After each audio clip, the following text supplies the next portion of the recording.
Hello, my name is GRADY DiPIETRO. I am a professional guitarist. My primary style is classical Spanish guitar. I also play rock and blues, play bass, play in a bunch of bands, and I teach full-time. I was probably about 3 years old, and it was actually listening to the radio in the car. Ironically, my dad was taking me to get a haircut, and the Rolling Stones came on the radio, and the song was Get Off My Cloud.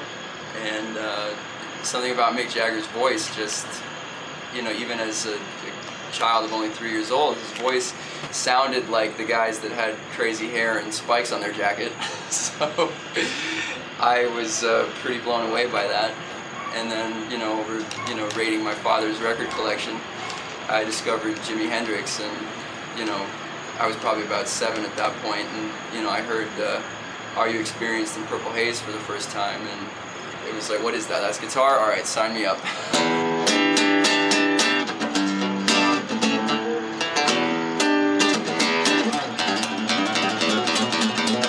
I wanted to take lessons, so my parents arranged them for me, and I studied with 3 different teachers. They were burnout guys that were like, oh yeah, dude, you want to play guitar? Just do this. And I gave it up. And we went to a birthday party, again when I was around 8 or 9 years old, and my mother was talking to one of the other parents who had a daughter who was taking guitar lessons quite successfully. So she got the information and convinced me to give it one more try. And it ended up being the woman that I studied with for about 10 years. And she taught me everything I know how to do, including how to teach.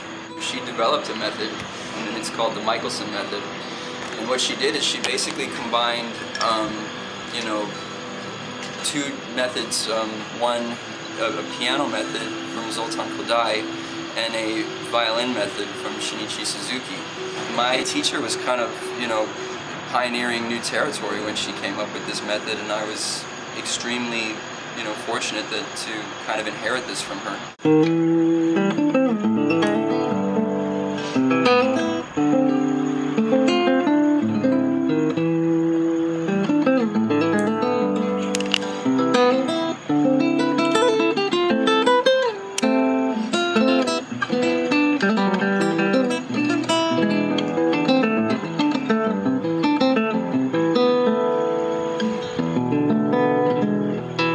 I teach privately, which means I go, drive from home to home, and give the lesson in the privacy of the student's home, which it's a nice way to learn. It puts people at ease. The goal is ultimately not to mold your students into you, because I think a lot of people struggle with that. And I make this point that ultimately the point of taking lessons of anything is to not need the teacher anymore.